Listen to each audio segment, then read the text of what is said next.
안녕하세요. 혹시 여러분들 중에 기혼자인 분들은 결혼하던 당시에 어떠셨어요? 양가로부터 허락을 무던하게 받아내셨나요? 우리나라는 아직도 솔직히 결혼할 때 양가의 동의와 허락이 너무나도 중요하잖아요. 다 큰 성인이 되었다고 해서 결혼이라는 대소사를 멋대로 결정할 수가 없죠. 결혼식의 형태만 보더라도 우리나라는 가족이라는 울타리가 정말로 중요하니까요. 각설하고 저는 제 남편과 결혼하던 당시에 정말로 처절한 반대에 부딪혔던 사람입니다. 엄마, 제가 사랑하는 여자를 만나서 결혼하고 가정 예쁘게 꾸려서 살면 좋겠다고 그러셨었잖아요. 그런데 왜 이렇게 단호하게 반대를 하세요? 이 사람이 바로 제가 결혼하고 싶은 그런 여자란 말이에요. 인사를 드리러 간 자리에서 단칼에 반대부터 당했고 저는 너무 당황해서 정신이 멍해졌는데 옆에서 남편은 이건 꿈이야 라는 표정이 되어서 득달같이 따지고 있었습니다. 공사 다 망하신 시아버지께서는 갑자기 일이 생겨서 급한 외출을 하신 참이었으며 시어머니 혼자 저희 두 사람을 맞이하고 계셨죠. 남편의 외침에도 시어머니께서는 눈 하나 깜짝 안 하셨어요. 남편이 혼자 흥분해서 횡설수설하도록 냅두시더라고요. 그러면서 고급스러운 찻잔을 들어 여유롭게 천천히 차를 음미하셨습니다. 참고로 제 앞에 놓인 것은 찻잔이 아니라 평범한 유리잔이었으며 그 안에는 차가운 물이 들어있었죠. 냉수를 대접받은 것이었습니다. 차를 몇 모금 드시더니 시어머니께서는 느긋한 목소리를 내셨지요. 수준 미달이야. 그래서 안 돼. 시어머니께서는 그렇게 말씀하시며 제 쪽을 힐끗 쳐다보셨는데 그 시선이 차갑다 못해서 경멸이 담겨있는 것만 같아서 저는 심장이 철렁 내려앉았습니다. 남편은 이제 아예 울컥 화가 치민 상태였고요. 그럼 말도 안 되는 소리 하지 마세요. 이 사람이 어디가 수준이 떨어진다는 건데요. 그럼 내가 어디 진짜 신랄하게 다 짚어줘봐? 그래야 네가 납득을 하겠어? 엄마가 대체 뭘 짚으실지 짐작도 안 가서 그냥 어이가 없을 뿐이네요. 네, 어디 말씀을 해보세요. 대체 엄마의 눈에는 이 사람의 뭐가 그렇게 부족해 보이는지요? 시어머니께서는 그 발언을 후회하지 말라고 하셨고 남편은 당연히 후회할 일 없다면서 자신만만해 하다가 문득 제 생각이 났는지 아차 싶은 얼굴이 되어서 저를 쳐다봤습니다. 순간적으로 제가 옆에 있다는 걸 잊고서 남편이 감정적으로 멋대로 굴고만 것이었으니까요. 하지만 남편이 자기 모친 앞에서 저 때문에 크게 대든 상황인데 이러면 저는 괜히 점수만 깎이는 거 아닌가 싶어서 그게 걱정일 따름이었습니다. 그런 불안감과 초조함을 담은 표정으로 남편을 쳐다봐 주었어요. 그뿐이었죠. 다른 말은 안 했고요. 그러자 남편이 속상하다는 한숨을 내쉬었고 시어머니께서는 표독스러운 눈빛으로 저를 째려보신 후에 이렇게 입을 여셨습니다. 저는 한껏 긴장한 채로 귀를 기울였고요. 일단 생긴 것만 봐도 그렇잖아. 화장으로 가렸지만 얼굴에 저 여드름 좀 보라지. 그리고 정말 생각지도 못한 외모 지적을 당하게 되었습니다. 한참이나 제 외모를 비하하셨고요. 완전히 인격을 모독하는 수준이었습니다. 저는 민망함으로 시선을 어디다 둬야 할지 모르게 되었지요. 남편이 화가 나서 자기 눈에는 제일 예뻐 보인다고 하자 시어머니께서 코웃음을 치셨습니다. 아주 웃기고 있구나. 지금은 콩깍지가 낄 대로 껴서 그래. 근데 그런 콩깍지는 열이면 열 전부 다 살면서 떨어지는 거야. 그리고 너는 내가 지금 단순히 외모적인 부분이 마음에 안 들어서 결혼을 반대한다고 생각하는 거니? 그 이전에 집안 점수도 꽝이야. 어디 그딴 형편없는 집구석을 들이밀어? 내가 그딴 집구석하고 사돈을 맺어야겠어? 그건 말도 안 되는 짓이지. 그러더니 이번에는 제 집안의 욕을 한참이나 하셨고요. 듣는 입장에서는 망연자실해져서 확 도망가 버리고 싶어질 정도로 아주 신랄하게 비난을 하셨어요. 제가 친정이 좀 변변치 않긴 했습니다. 사는 형편이 좋지 못했어요. 그리고 제가 오남매인데 그 중에서 막내입니다. 딸, 아들, 딸 이렇게 오남매요. 가난한 집안에서 자식의 성별 순서가 이렇다는 것은 왠지 짐작이 가시지요. 비록 형편은 좋지 못했으나 아들 사랑은 여느 부잣집 못지않게 대단한 집이 저희 친정집이었고요. 제 바로 위 형제인 오빠만 독차지할 수 있는 모든 것은 다 독차지하고 살았습니다. 첫째 큰언니는 초등학교까지만 나왔어요. 그 당시에는 국민학교였지요.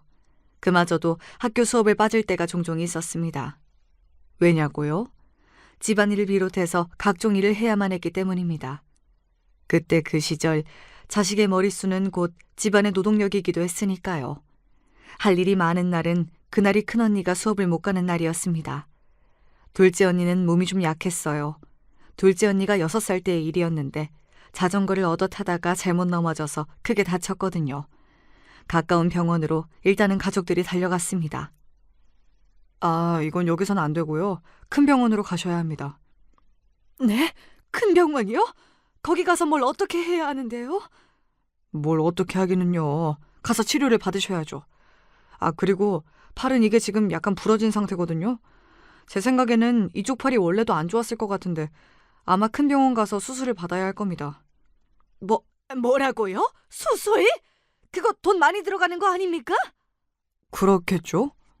병원 측에서 시큰둥하게 나올 때 저희 가족들은 사형 선고라도 들은 것처럼 절망 속에 주저앉고 있었습니다. 친정엄마는 하염없이 눈물을 훔치시며 둘째 언니의 몸을 어루만지셨고 제발 나으라고 기도를 하셨습니다. 당연한 소리지만 저희 집엔 돈이 없었거든요. 돈이 없을 뿐만 아니라 큰 병원까지 갈 여력조차 안 되었습니다.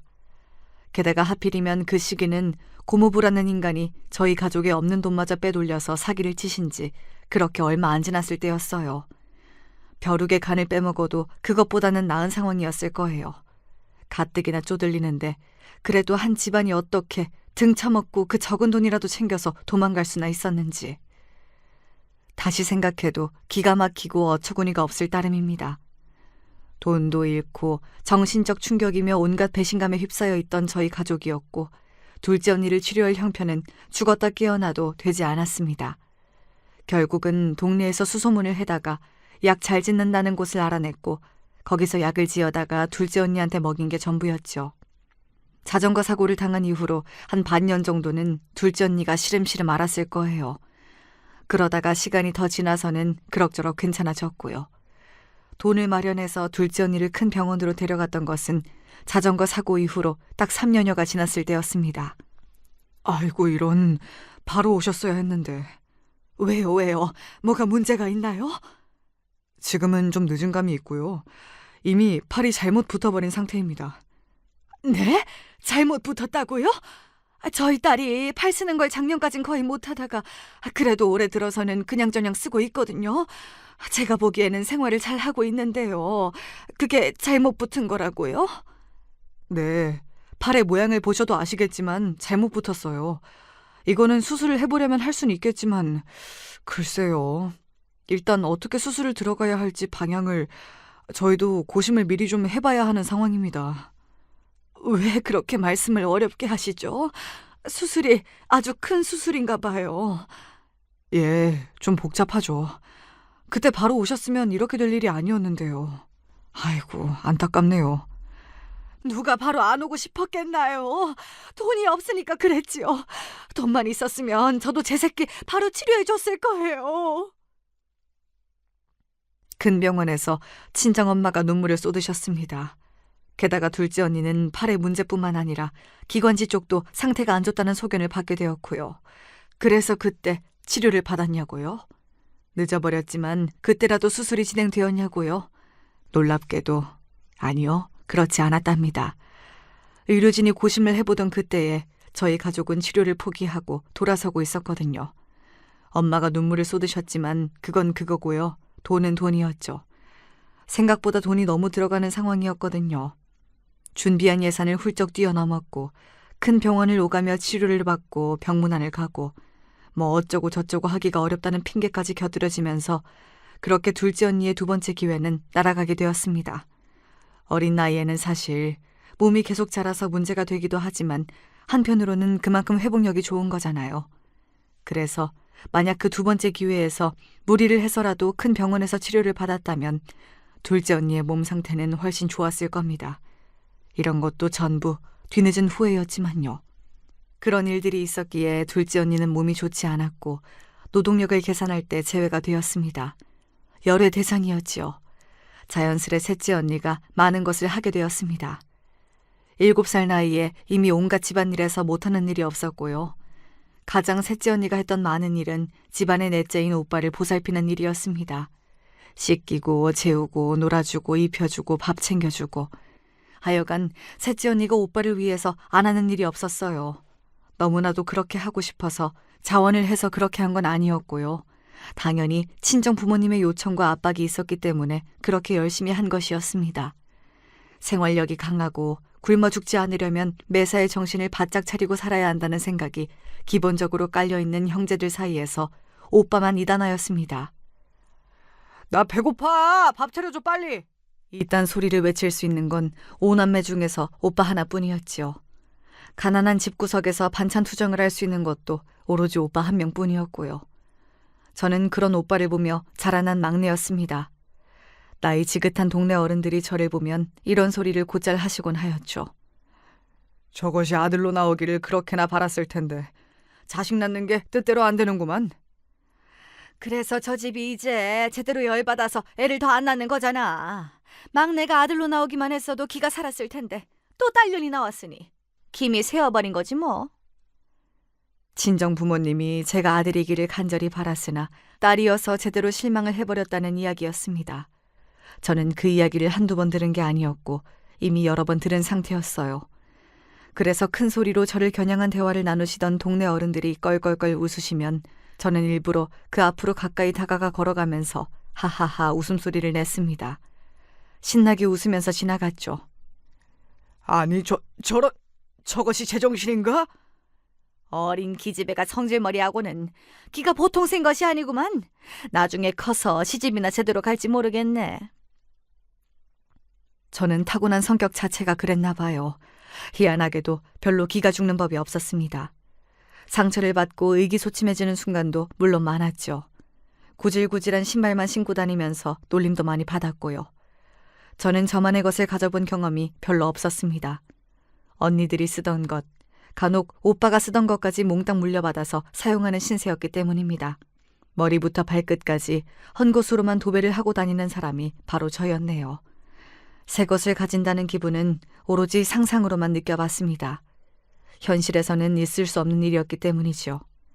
이런 환경이라면 자연스레 주눅이 들 수밖에 없었을 텐데 저는 그런 것 치고는 되게 덤덤한 아이였어요. 그래서인지 언니들은 저를 향해서 제 성격이 부럽다고 이야기를 해준 적이 많았지요. 큰언니는 나이 꼭 30에 시집을 갔습니다. 착하고 수더분하고 가정적이고 그리고 가난한 집안의 장남인 형부에게요. 형부가 4남매 중에 첫째 장남이셨고요. 큰언니가 웃으면서 말했습니다. 그래도 난 내 밑으로 동생이 넷인데 내가 더 규모가 크네? 규모가 크다는 그 표현이 저는 왜 그렇게나 두고두고 잊히지가 않던지요. 큰언니는 시집을 가서 시부모님 수발 들면서 시동생들 챙기면서 그렇게 정신없이 하루도 혼이 안 빠지는 나날이 없이 지냈습니다. 매일 양말에 구멍에 대고 바느질을 하는 것은 정해진 일과라고 하였고요.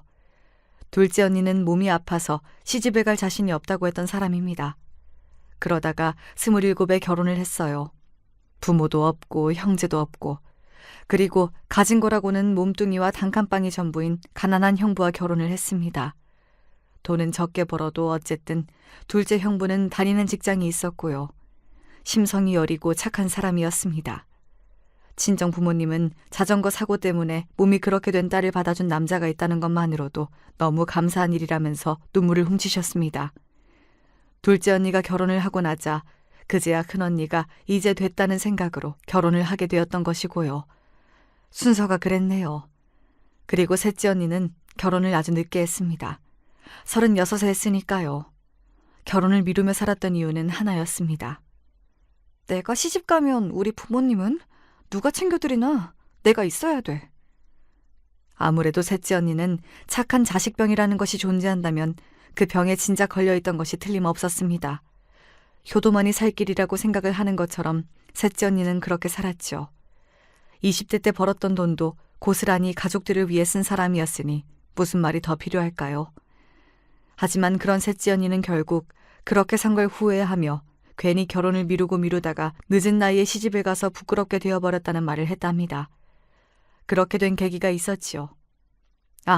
그 이전에 넷째인 제 친정오빠 말인데요. 제 오빠한테 이런 소리를 하긴 좀 미안하지만 정말이지 꼴통이 따로 없었습니다. 없는 형편에도 하도 많은 걸 독차지하고 누리고 살아서 그런지 가난에 대한 정확한 개념이 없었어요. 그걸 왜 못 사지? 그거 얼마 안 하는 거 아니야? 남들은 그거 다 사는 거 아니야? 왜 우린 못 산다는 거야? 걸핏하면 이런 소리를 잘 했지요. 어릴 적에나 그런 소리를 했다면 어려서 뭘 모르는구나 하고 넘겼을 텐데 20살을 넘긴 성인이 되어서도 그러니까 답답해서 미칠 지경이었지요. 집에 돈이 없다고 하면 그걸 이해 못하면서 왜 돈이 없냐고 되묻는 사람이 바로 오빠였습니다. 왜 남들처럼 살지 못하냐? 왜 돈을 조금밖에 못 버냐? 그런 돈 많은 집들은 대체 정체가 뭐냐? 우리 집은 그럼 거지인 거냐? 이런 1차원적인 소리를 시도 때도 없이 내뱉는 사람이 제 친오빠라는 사실이 저는 부끄러웠습니다. 아니, 그런 게 그렇게나 의문이면 본인이 열심히 해서 돈을 많이 벌면 되는 거 아닌가요? 이런 사람들의 특징이 있다면 바로 주둥이만 쓸데없이 싱싱하게 펄쩍 뛰는 화로가다는 것입니다. 반대로 행동력은 고여서 이미 썩어버린 물 같았고요. 그런데 친정 부모님이 당신의 하나뿐인 아들을 너무 아끼셨다는 게 근본적인 문제였어요. 혼내시는 법이 없었거든요. 무조건 오냐 우리 아들이 최고다. 두 분이 그러시니까 오빠가 제정신으로 자랐겠나요. 부모님의 아들 사랑이 지극하다 보니까 언니들도 오빠한테 막말을 못했고요. 막내인 저는 오빠가 자기를 저의 전속 하인으로 알았습니다. 오빠가 물 하면 저는 일어나서 물을 떠와야만 했습니다. 물을 떠오라는 문장도 아니고 그냥 물이라는 단어 하나만 내뱉었다는 게 오빠가 어떤 인물이었던지를 대변해주는 것 같네요. 집이 잘 살면 모를까. 가난한데 정신머리가 그따위 수준인 남자에게 시집을 오고 싶어하는 여자는 없었습니다. 연애 결혼은 꿈도 꾸기 어려웠지요. 중매 결혼으로 어찌저찌 오빠가 28 나이에 결혼을 했어요. 몸이 아픈 둘째 언니는 받아주기만 한다면 어떤 남자든지 감지덕지해야 하는 거라며 여기셨던 친정 부모님은 정작 오빠가 결혼을 하자 며느리를 쥐잡듯이 하셨습니다. 특히 친정엄마는 당신의 며느리를 향해서 우리 아들 고생시키면 가만 안 둔다고 하시는 분이었고요. 오빠가 고생하는 걸 본 적이 없는데 대체 무슨 소리를 하시는 건지 제가 참 의아했네요. 새언니는 결혼 꼭 1년 만에 딸을 낳았습니다. 그리고 엄마가 새언니에게 아들 말고 딸 낳았다면서 오만 잔소리를 다 하셨습니다. 참고 살던 새언니는 어느 날 눈이 돌아버렸지요. 본인이나 잘하세요. 딸 넷에 아들 하나 낳았으면서 본인도 썩 그렇게 아들 낳는 재주는 좋지 않으시잖아요? 그렇게 소리를 질러버린 거예요. 엄마가 열받아서 절대 가만히 안 두겠다면서 난리를 치셨죠. 하지만 가만히 안 둘 기회는 오지 않았습니다. 바로 이튿날 새언니가 짐을 싸서 집을 나가버렸거든요. 태어난 지 9개월 된 아이는 두고 갔어요. 새언니는 돌아오지 않았고 오빠는 처 없이 자식만 있는 남자가 되었습니다. 오빠는 부모님의 탓을 했어요. 그러는 동안에도 아기는 울고 있었고요. 그 아기를 누가 돌보았겠나요? 결혼 전이었던 셋째 언니가 돌보았습니다. 저는 직장에 다니고 있었고 직장이 멀었기 때문에 그 근처에서 입사동기 3명과 돈을 모아서 자취를 했습니다. 집에 가보니까 셋째 언니가 넋이 나가서 아기를 보고 있더라고요. 막내야, 너는 이렇게 살지 마라. 저한테 그런 소리를 했고 제가 너무 착잡해서 한숨을 길게 내쉬었더니 이런 말을 급하게 덧붙이더군요. 아참, 우리 집 망했다? 저는 속으로만 지금이 망한 거라면 우리 집은 이미 옛날에 망한 거라고 대답했습니다. 셋째 언니는 첫째, 둘째 언니도 지독하게 가난한 사람과 결혼해서 힘들게 살고 있는데 오빠가 결혼을 대차게 말아먹은 상황이 되자 망했구나라는 생각밖에 안 들었던 거예요. 그 순간에는 너무 힘들어서 저한테 그런 소리를 한 것 같았어요. 며칠이 지나자 셋째 언니는 다시 힘을 내서 내가 우리 집 살리겠다는 소리를 하기 시작했거든요. 암만 해도 착한 자식병이 존재했던 게 맞는 것 같습니다. 그때 저는 남편과 연애 중이었어요. 새언니가 아기를 두고 도망을 가버리자 저는 더욱 걷잡을 수 없는 상황으로 번져서 저까지 집에 묶여버리기 전에 빨리 결혼을 해야겠다는 생각을 하게 됐습니다. 그래서 남편에게 우리 결혼하자면서 제가 먼저 이야기를 꺼냈던 거예요. 시댁이 잘 사는 집안일 줄 모르고 그랬습니다. 만약에 알았다면 아마 부담이 돼서 남편하고 진작에 헤어졌을지도 모르는 일이지요. 전혀 몰랐기 때문에 아무 생각 없이 태평하게 만날 수 있었던 것 같아요. 뭐? 집안에 땅이 좀 있다고?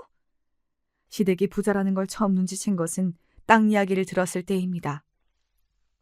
남편이 고등학교에 막 입학을 했던 때 시댁에서 큰 마음 먹고 땅을 사들였대요. 가치가 낮았기에 저렴했던 그 땅은 시간이 지날수록 가치가 오르다 못해서 폭등하게 되었지요. 네, 폭등이라는 표현이 적절했네요. 왜냐하면 거기가 개발이 됐거든요. 설마 그 땅이 그렇게 가격이 뛸 줄은 아무도 몰랐지. 투자인이 뭐니 그럴 생각으로 작정하고 산 땅도 아니었으니까 말이야. 아버지가 거기를 그래도 꼭 사고 싶어 하셔서 가족들의 우려에도 불구하고 무리를 해서 땅을 사셨던 것인데 덕분에 수지를 맞았지. 그 땅의 대활약을 두고 모두가 좋아했으며 그건 남편도 마찬가지였다고 합니다. 남편의 들뜬 목소리에 맞춰서 제 고개가 위아래로 끄덕끄덕 움직였습니다. 알고 보니 땅으로 재미를 봐서 수지 맞은 잘 사는 집안이었다는 생각에 많이 놀란 참이었고요. 그 이야기를 들었던 게 시댁으로 인사를 드리러 가기 사흘 전이었습니다. 꼴랑 사흘 전이요. 그리고 시댁으로 가기 하루 전에는 다른 사실을 또 알게 되었지요. 그 땅이고 나발이고 상관없이 시댁은 원래도 잘 사는 집안이었다는 사실 말입니다. 하루 전에 그 이야기를 듣고 머릿속이 하얘졌는데 그런 제 앞에서 남편은 저와 결혼하면 어떻게 살지 그런 계획을 즐겁게 펼치고 있었어요. 그 모습을 보니까 차마 진작에 부잣집 아들이라고 왜 말을 안 했냐고 멱살을 잡고 짤짤 흔들 수가 없더군요. 제 친정 집안의 이모저모를 저와 연애하면서 다 들어서 알고 있던 남편이었고 그럼에도 저와 결혼하는 것에 망설임이 없었습니다. 그래서 저는 막연하게 시부모님도 저를 흔쾌히 반겨주실 거라고 예상했던 건데요. 하지만 현실은 시어머니의 얼음장 같은 시선을 받으며 온갖 외모 지적을 당하고 거지 같은 집구석이라는 비하를 당하는 것이 저의 처절한 현실이었습니다. 남들이 여드름 날 땐 안 났다가 갑자기 21살부터 양쪽 볼에 등장한 여드름이 원망스러웠습니다. 오남매 중에서 첫째 언니와 오빠가 밀가루처럼 피부가 하얀데 제가 그러지 못하고 옥수수가루처럼 누런 피부라는 게 슬펐습니다. 하지만 가난한 집구석인 것만은 그 순간에도 씁쓸한 마음만 들었을 뿐 다른 기분은 들지 않았습니다. 세상에 널린 게 여자인데 어디서 하필이면 외모이며 집구석까지 전부 수준 미달인 저런 부끄러운 여자하고 결혼을 한다고 그러니? 아무튼 나는 절대로 허락 못 해준다. 시어머니께서 그렇게 외치셨을 때 남편은 결연한 얼굴로 저를 쳐다보았습니다. 그리고 고개를 끄덕해 주었어요. 저는 그것만으로도 의미를 알아들었는데 잠시 후에 남편이 굳이 자기 행동에 대해서 해석을 덧붙여 주더군요. 걱정하지 마. 나는 엄마가 지금 무슨 소리를 하시든 그걸 전혀 따를 마음이 없어. 나 믿지? 나만 믿고 따라오면 돼. 저는 당황했고 시어머니께서 머리끝까지 화가 나셔서 찻잔을 들어 남편에게로 끼얹으셨습니다. 미근하게 식어빠진 찬물이 남편의 얼굴로 향했죠. 그러나 남은 양이 얼마 되지 않았기 때문에 볼이랑 코를 살짝만 촉촉하게 만드는 것에 그치고 말았습니다. 남편은 여전히 의기양양한 기색이었고요. 너 정말 미쳤니? 수준 낮은 여자하고 놀아나다 보니까 너도 그렇게 되어버린 거야? 저 어머님, 말씀 중에 죄송합니다만. 뭐? 어머님? 누가 네 어머님이야? 그리고 죄송할 것 같으면 아예 하지 마. 입을 다물라고. 그렇다고 아주버님이라고 부를 순 없잖아요. 이미 입을 열었으니까 이왕 열어버린 입으로 마저 말씀드리겠습니다. 어머 세상에 미쳤구나. 맹랑하게 싸가지 없는 것 좀 봐. 역시 수준하고는. 어머님이 하신 말씀이 다 맞습니다. 뭐라고? 그럼 헤어지겠다는 소리? 아니요. 그건 안 될 것 같아요. 어머님 말씀대로 제가 못난이인 것도 맞고요. 집구석 수준도 낮은 거 맞습니다.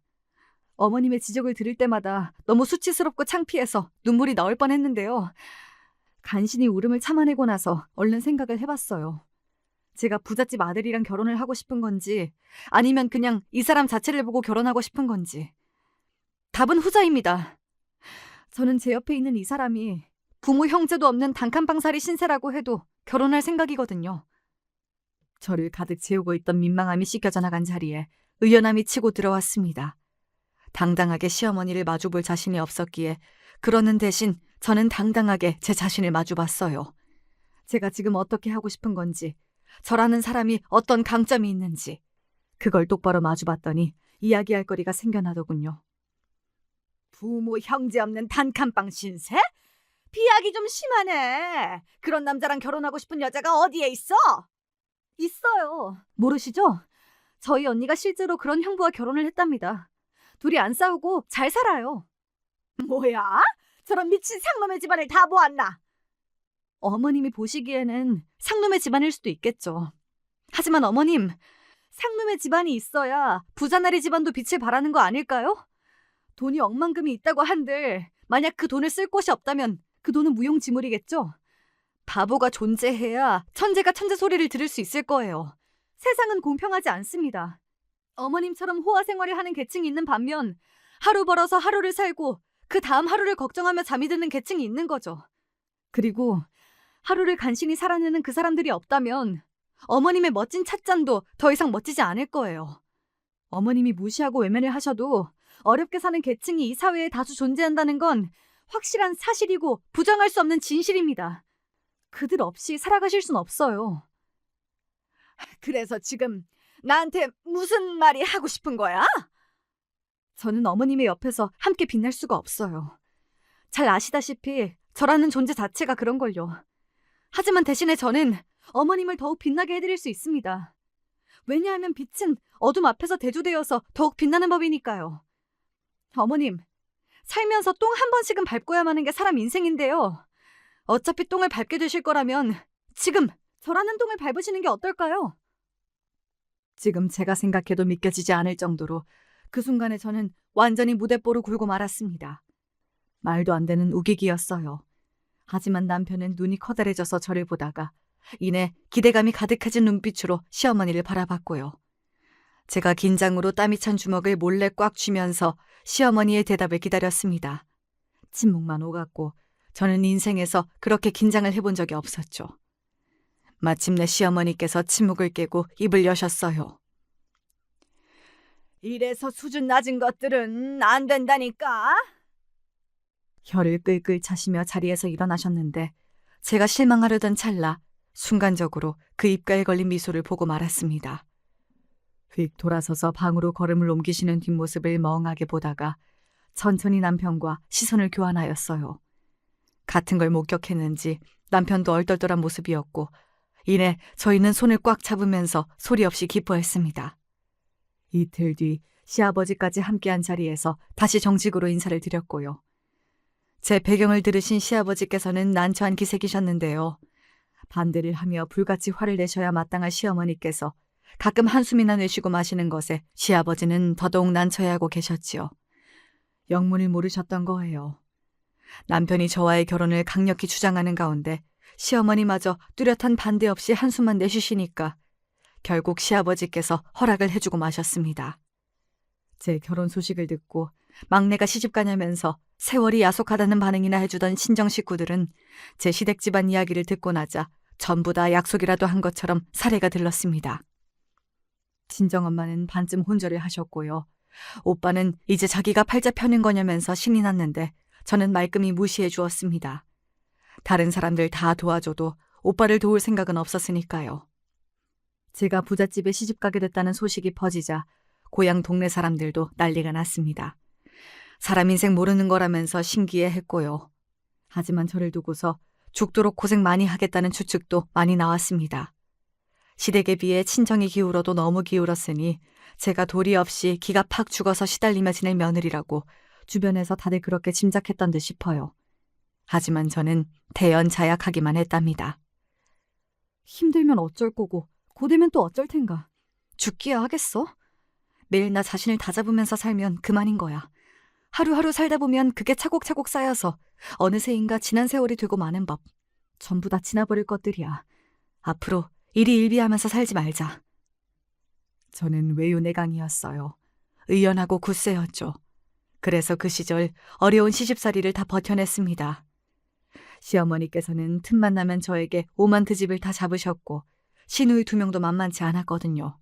하지만 보통이 아닌 집구석에서 자라온 저에게 상처를 주기란 그들로서도 쉽지 않았던 것입니다. 저는 버텼고 버티는 게 결국 승리하는 거였네요. 시누이들도 시간이 갈수록 자기들이 졌다는 기색이었습니다. 게다가 자식들도 둘 다 아들을 낳아서 시댁 사람들에게 이 점을 인정받기도 했었고요. 대를 잇는 건 문제가 없네. 한시름 덜었어. 아주 든든하구만. 무뚝뚝한 시아버지께서 당신의 어린 손자들을 보며 미소를 지으실 때마다 늘 신경질이 나 있고는 하던 시어머니의 짜증스러운 표정도 옆에서 함께 누그러지는 듯 하였답니다. 아들만 연달아 둘 낳은 걸 두고 시어머니께서는 저에게 어느 날 최고로 쓸모 많은 며느리라는 소리를 해주신 적도 있었네요. 최고로 쓸모가 많다니. 그 당시에도 듣고서 어리둥절했었지만 오랜 세월이 흘러서 나이가 한껏 들어버린 지금에 와서도 그걸 곱씹어보면 다시금 어리둥절한 웃음이 난답니다. 아들이고 딸이고 간에 왜 그렇게 옛날 사람들은 자식의 성별에 너무 매여서 살았나 모르겠어요. 지나고 나면 전부 다 부질없는 것들인데 말입니다. 정작 중요한 것은 그런 것에 있지 않음을 옛날엔 다들 몰랐나 봐요. 근데 저도 그걸 잘 몰랐으니까 아들을 둘 낳아서 다행이라며 몇 번이고 가슴을 쓸어내렸던 것이겠지요.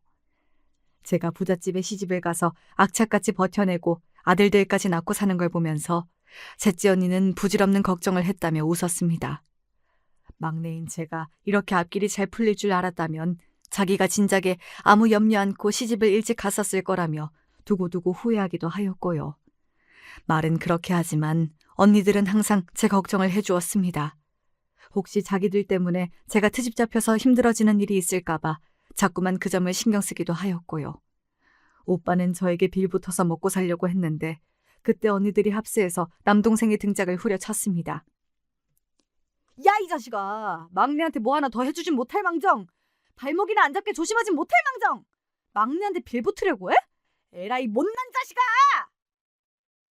언니들한테 생전 처음으로 혼쭐이 난 오빠가 그때 혼비백산이었을 거예요. 친정 부모님한테 가서 일러 바쳤지만 소용이 없었죠. 귀한 아들의 등짝을 단체로 후려쳤다고 엄마가 화딱지가 나실 법했는데 언니들은 저를 위해서 그런 것이었으니까요.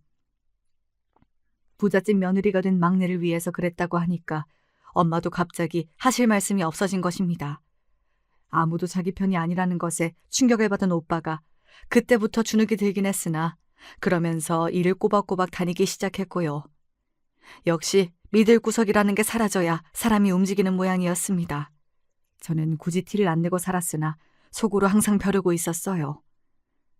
언니들 정말 고마워.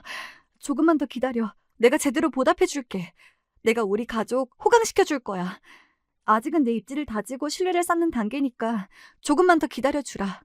이젠 진짜로 얼마 안 남았어. 집안 형편이 그러했는데, 살아온 모습이 그러했는데 제가 왜 친정을 안 도와주고 싶었겠나요? 그런 마음부터 굴뚝 같았으나 저는 큰 그림을 바라보고 인내심을 가졌습니다. 일부러 남편에게도 제 친정을 굳이 도와줄 것 없다고 그랬어요. 시부모님을 비롯하여 온 시댁 사람들이 저를 주시하고 있다는 걸, 아닌 척해도 다 저를 살펴보고 있다는 걸 저는 잘 알았습니다. 친정에 퍼주고 싶은 욕구를 꾹 참으며 견뎠던 것입니다. 온갖 시집살이를 다 버텨냈고 아들 둘을 낳았고 이제는 점점 인정을 받고 있었습니다. 그리고 마침내 시어머니의 입에서 먼저 이 소리가 나왔죠. 너는 네 친정에 신경 좀 쓰고 살아라. 딱 이 말 하나였지만 그게 신호였습니다. 저는 공손하게 네 대답했지요. 그리고 이때부터 시간 차이를 조금씩 두면서 제 친정 식구들을 다 도와주었습니다. 얼마나 짜릿했던지 모릅니다. 친정 식구들 중에 제 도움의 손길을 안 받은 사람은 단 한 명도 없었죠. 저는 조카들 크는 것까지 다 살펴봤거든요. 혹시 어려움은 없나, 부족한 건 없나 그런 걸 보면서요. 친정 식구들은 저에게 눈물이 나게 고맙다고 하였고 받기만 해서 미안하다고 하였습니다. 그러나 저는 해줄 수 있는 가족들이 있는 게 행복했고 진심으로 고마워하면서 저에게 어떻게든 보답을 하려고 드는 가족들을 보면서 보람된 마음이 들었습니다. 저나 남편이 좋아하는 반찬이며 간식거리를 직접 정성스레 만들어서 가져다주는 친정 식구들의 모습을 볼 때면 가슴이 찡해지기도 했고요. 시부모님도 시누이도 가족 간에 오가는 정을 보면서 점차 생각이 많아진 듯 보였죠. 그렇게 흘러간 세월이었고 제 아들들도 그런 모습을 보면서 자랐습니다. 그래서 그런지 편견 없는 어른들로 자랐네요. 굳이 자랑을 하고자 하는 건 아닌데 제 자식들이지만 정말 의젓하게 잘 컸답니다. 아, 다만 둘째는 원체 성격이 좀 잘난 척하고 그런 게 좀 있긴 해요. 제가 그래서 농담조로 친탁을 너무 강하게 했다고 그랬었지요. 둘째 녀석이 잘난 척을 하며 으스대는 모습을 볼 때마다 시댁 사람들 몇 명의 얼굴이 스쳐가더군요. 너무 그 계통이에요. 이건 아무리 교육을 시켜도 근본적으로 타고난 기질의 영향이 있는 것 같습니다. 반면에 첫째는 그런 거 전혀 없어요. 허세와는 담을 쌓은 녀석입니다. 외모도 자기 이모들과 비슷한 분위기가 나고요. 집안 자랑이니 학벌 자랑이니 그런 걸 하는 모습을 제가 보고 들은 경우가 없었네요. 그러더니만 결국에 첫째는 어려운 환경에서 자란 며느리를 만났습니다. 처음에 사진으로만 봤을 땐 해사한 미소, 그리고 너무 단아하고 귀엽게 생겨서 제가 속단을 했었죠. 이 녀석이 아가씨의 얼굴만 보고 만났구나. 유복한 집안의 고명딸같이 생겼네. 그랬는데 알고 보니까 착각이었어요. 며느리는 어렸을 적에 부모 이혼을 겪은 아이였습니다. 그리고 양쪽에서 다 버림받아서 친척집을 전전한 과거가 있었고요. 며느리의 양친은 각자 재혼을 진작하신 상황이었고요. 양쪽 다 며느리를 안 보고 싶어하고 찾지도 않았습니다. 가정 내에서 그런 어려운 상황을 겪으면 사람이 마치 뿌리 없는 나무처럼 됩니다. 사회에 나가서 무슨 일을 겪었을 때 금세 휘청거리며 흔들리고 주저앉게 되지요. 그런 경우를 살면서 저는 꽤 봐왔고요. 며느리는 그럼에도 꿋꿋하게 대학 나와서 직장 잡아서 사회생활을 하며 씩씩하게 살아온 인물이었습니다. 제가 봤던 사진들 속 모습처럼 밖에서는 활발하고 명랑한 모습만 보인다고 하더군요. 그런데 가끔 혼자인 집에 돌아가면 불도 안 켜고 어둠 속에 한참 있을 때가 있다고 했습니다. 내면이 어둡고 우울했던 것이죠. 그런 며느리가 제 아들을 만나서 너무 행복해졌고 서로 잘 맞아서 좋았다고 해요. 결혼 이야기를 주고받게 되었을 때는 마치 다시 태어난 기분이 들어서 세상을 다 가진 듯 했는데 제 아들이 부잣집 자식인 걸 알고는 포기할 생각부터 들었던 겁니다. 안 될 거야. 나같이 우중충한 가정사를 지닌 며느리를 그런 좋은 집안에서 어떻게 받아주겠어. 그래서 며느리는 아들과 헤어지려고까지 했으나 아들이 필사적으로 설득을 해서 일단 저와 남편에게 인사를 드리러 가자고 했던 것입니다. 그리고 당연히 저는 그 자리에서 허락을 했지요. 네, 저를 며느리로 맞아주시겠다고요? 하지만 저는 집안도 변변치 않고 결혼식에 부를 만한 친인척도 거의 없어요. 인맥도 좁고요. 그렇다고 제 능력이 뛰어난 것도 아닌데 정말 저로 괜찮으시겠어요? 그런 게 다 무슨 상관이에요. 결혼 생활에 어차피 그런 것들은 별로 필요도 없어요. 서로만 바라보면서 잘 살면 되는 거지. 제가 씩 웃으며 말해주자 남편이 옆에서 크게 맞장구를 쳐주었습니다. 며느리는 도저히 믿을 수 없다는 듯 저희 부부를 오래도록 바라보다가 천천히 눈물을 흘리기 시작했어요. 감사하다는 인사를 끝도 없이 하면서 말입니다. 그런 며느리를 바라보는 제 아들의 눈에서 애정이 넘쳐 흐르고 있었죠. 보기 좋았습니다. 솔직히 고백하자면 제 옛날 모습이 떠올라서 더욱 며느리를 따스히 바라봐주고 단번에 허락해준 부분도 있었네요. 역시 제 아들이 사람 보는 눈이 자기 부모를 닮아서 좋은 건지 결혼과 상관없이 며느리는 자기 자리에서 최선을 다해 일을 하고자 하였어요. 결혼식 날짜는 집안 일정들 때문에 상당히 뒤로 여유롭게 잡은 상황이었고 그렇게 확정이 나자마자 며느리는 더더욱 결혼 전에 일을 더 열심히 해두겠다며 의욕적으로 직장 생활을 했지요. 부잣집에 시집을 가든 말든 자기 사회생활을 책임지고 더 잘 해내겠다는 며느리의 자세를 보면서 왠지 저도 배울 점이 있는 것 같아서 오랜만에 가슴이 뜨거워지기도 했습니다. 그런데 어느 날 정말 운명처럼 제가 며느리의 회식하는 모습을 봐버렸던 거예요. 제가 셋째 언니와 모처럼 따로 밖에서 만나서 단둘이 저녁을 먹었던 날이었죠. 잘 먹고 나서 실컷 떠든 다음 기분 좋게 셋째 언니하고 웃으면서 식당을 나왔는데 직장인들이 고깃집에서 회식을 하는 모습이 금방 딱 보인 겁니다. 운치 좋게 야외 테이블도 운영하고 있는 곳이었거든요. 워낙 유명한 맛집이라서 예약 없이는 먹을 수도 없었고요. 어이, 김대리, 자꾸 그렇게 튕길래? 튕기는 게 깜찍하긴 한데 너무 빼도 여자가 매력 없어. 저 과장님, 죄송한데 많이 취하신 것 같습니다. 취하긴 누가 취해? 일부러 말 그렇게 하면서 상황 빠져나가려고 하네? 머리 쓰는 것도 귀엽단 말이지. 그럴수록 내가 우리 김대리한테 더욱 안달이나. 얼른 예쁘게 술이나 한 잔 따라봐. 어서. 뭐해? 김대리는 승진 생각도 없나 봐? 그런데 제 며느리가 불쾌하게 구는 상사 앞에서 곤란해하고 있는 모습이 제 눈에 들어온 거예요. 기가 막혀서 지체 없이 그곳으로 향했습니다. 그 상사놈이 제 며느리의 팔뚝을 자기 손가락으로 쿡쿡 찌르면서 빨리 술 안 따르고 뭐하냐면서 추잡하게 굴고 있었죠. 지금이 무슨 쌍팔년도 옛날인 줄 아나. 요새도 이렇게 촌스럽게 구는 남자들이 다 있어? 그것도 직급으로 찍어 누르면서 비겁하고 졸렬하게? 제가 거침없이 외쳤고 삽시간에 그 테이블을 비롯해서 다른 곳들도 다 조용해졌습니다. 저를 본 며느리가 깜짝 놀랐죠. 어머님? 어머님이 어떻게 여기? 그러자 그 상사놈이 어이가 없다는 듯 코웃음을 치더군요. 어머님? 아, 김대리 결혼할 거라고 하더니 그게 진짜였어? 날 떼어놓으려고 깜찍한 거짓말을 하는 줄 알았는데. 어허, 뭘 자꾸만 깜찍하다고 그러시나? 되게 저급한 수준이야말로 깜찍하네.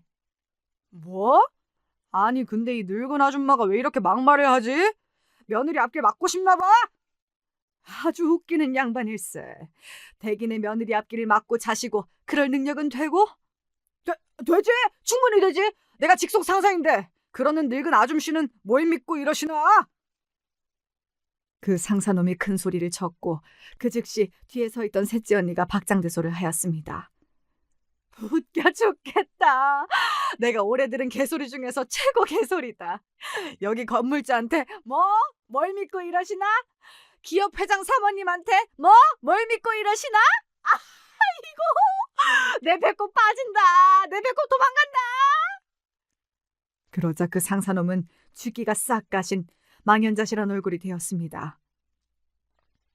깜짝 놀라서 며느리를 쳐다봤으나 확인 사살이라도 하듯이 머쓱하게 웃는 며느리의 반응을 보고 더욱 당황을 하더군요. 그때 마침 소란을 듣고 달려온 여기 고깃집 사장님이 저를 알아보고는 허리를 숙여 인사를 보내왔습니다. 아이고 여사님, 안녕하십니까? 그러자 눈치를 보고 있던 다른 직원들이 얼른 다가와서 함께 저한테 인사를 올렸습니다. 제가 이곳의 건물을 가지고 있었기 때문에 셋째 언니하고 이쪽에서 만나 밥을 먹은 것이었거든요. 사장님은 이 세상에서 가장 이해 안 되는 생명체를 바라보듯 그 상사놈을 힐끗 째려보셨습니다. 며느리의 직장 동료들은 이제 숨이 넘어가도록 놀란 참이었습니다. 개념 상실한 상사놈은 넋이 나가버렸고요. 아니, 그럼 설마 정말로 김대리가... 뭘 그렇게 중얼대시나? 지금 그럴 때가 아닌 것 같은데. 순서도 가르쳐줘야 하는 건가? 아닙니다. 안 그래도 당장 사과드리려 했습니다. 죄송합니다. 제가 몰라뵙고 실수를 했습니다. 실수? 댁은 실수와 잘못의 차이도 구분 못하는 멍청이인가 보군. 댁이 저지른 건 명백한 잘못이야. 그리고 사과는 내가 아니라 내 며느리에게 해야지. 예, 제가 잘못했습니다. 저기 김대리, 내가 진심으로 잘못했네. 부하 직원을 너무 아끼는 마음에 욕심이 지나쳐서 그리 됐네. 정말 잘못했고 미안하게 됐네. 다시는 이런 일 없을 거야. 상사놈은 그런 와중에도 어설픈 변명을 곁들여서 스스로를 변호하더군요. 너무 당황했는지 시선을 어디다 둬야 할지도 모르는 모습이었고 목소리도 떨리고 있었지만요. 그러더니 자리를 망쳐서 미안하다는 사과를 횡설수설하며 남긴 채 회식 자리에서 먼저 도망쳐 버렸습니다. 며느리는 민망함과 감사함이 뒤섞인 표정으로 저를 바라봤지만 그 너머에 자리한 의연함을 저는 감지할 수 있었습니다. 마치 옛날에 저와 닮아 있었기 때문입니다. 그래서 저는 며느리가 이 자리를 끝까지 지키고 싶어 한다는 걸 알았죠. 며느리를 격려하며 어깨를 두드려줬고 신용카드 한 장을 꺼내 테이블 위에 올려뒀답니다. 오늘 우리 며느리가 쏘는 거니까 실컷 편하게들 마음껏 먹고 가세요. 며느리의 직장 동료들이 놀라며 기뻐했고 저와 셋째 언니는 윙크를 남겨준 채 자리를 떴답니다. 그러고 나서 며느리는 들뜬 기분으로 좋은 시간을 보냈던 모양이에요. 그 상사놈이 워낙 악질이라 다들 속으로 욕을 하면서도 꾹 참고 있었는데 이렇게 일이 터지니까 속 시원해하면서 신이 났다고 하더군요. 며느리하고 다들 이야기꽃을 한참이나 피웠다네요. 그 이야기를 이튿날 저녁 며느리가 너무 행복한 표정으로 전해줘서 듣던 저도 행복해졌답니다. 어머님, 제가 앞으로 두고두고 은혜 갚는 며느리가 되겠습니다. 꼭 보답하겠습니다. 그럴 것 없어. 그냥 즐겁게 열심히 살면 되는 거야. 그게 보답하는 거지. 행복한 아들 며느리 부부의 모습을 보는 게 나로서도 가장 좋은 일 아니겠니? 제가 웃으며 말해주자 며느리가 눈물을 글썽이며 고개를 끄덕였어요. 그러더니 이렇게 묻더군요. 저도 언젠가는 어머님처럼 될 수 있을까요? 그 질문이 제 가슴속 아주 깊은 곳에서 찌르르한 울림을 만들어냈습니다. 갑자기 인생을 잘 살아왔고 보람이 넘치는 인생이었다는 감상이 파도처럼 밀려들더군요. 바로 이 순간 며느리와 이런 대화를 하며 앉아있기 위해 지난 세월이 존재하였다는 생각이 들면서 모든 운명의 퍼즐은 사실 준비되어 있었다는 그런 직감이 들었습니다. 저는 즉답을 해주는 대신 앞으로 조금씩 며느리에게 저의 옛날 이야기를 들려주겠다고 하였습니다. 저의 지난 이야기가, 즉 대답을 대신해 줄 테니 말입니다. 며느리는 제 아들과 멋진 결혼식을 올렸고 더없이 잘 살아가고 있답니다. 참고로 다니던 그 직장을 그만두지 않았고요. 승진을 해냈어요. 대단하죠? 추잡스러웠던 그 상사놈은 어마어마한 시댁의 배경을 지니게 된 며느리의 역공이 무서웠던 것인지 두려움에 떨면서 다니다가 금방 퇴사를 했었고요. 인망이 워낙 좋지 않았던 사람이었기 때문에 더더욱 그런 상황에서 계속 일을 하기가 어려웠을 겁니다. 그러니 어디에서든지 사람이 정도를 지키며 살아야 하는 것 같네요. 제 이야기는 여기서 맺을게요. 앞으로 펼쳐갈 제 인생의 이야기가 더 많이 남아있으니 조만간 다시 사연의 문을 두드리게 될지도 모르겠습니다.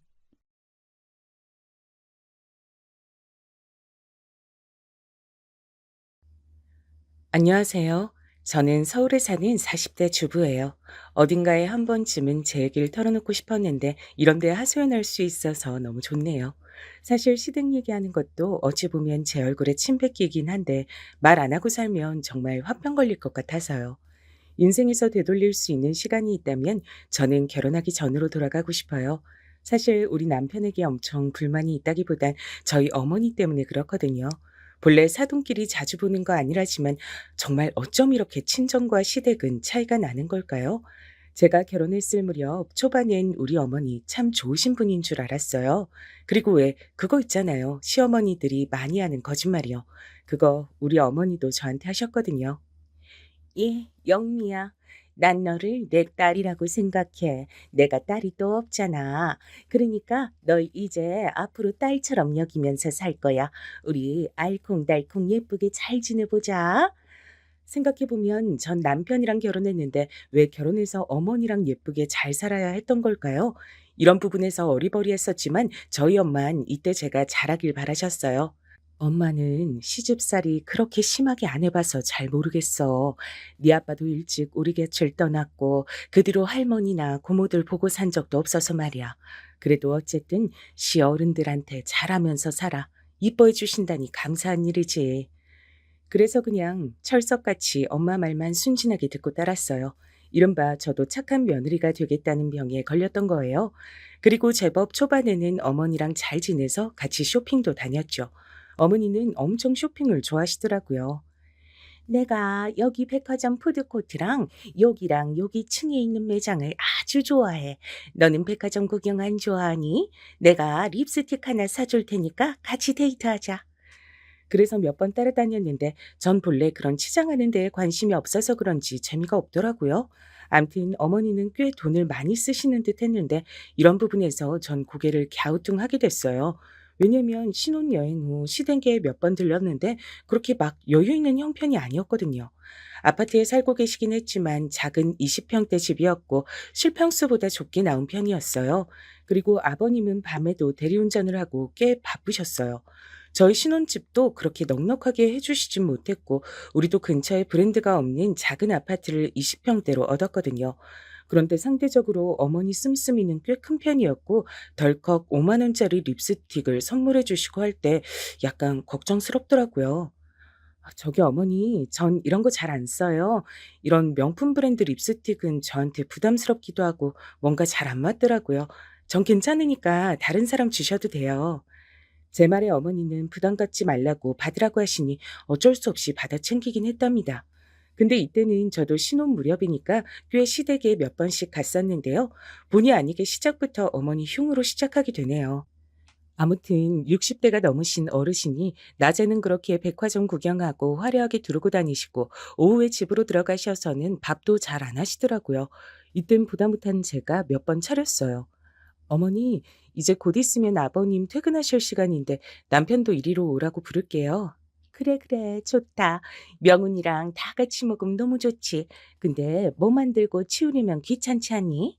뭐 시켜 먹자, 우리.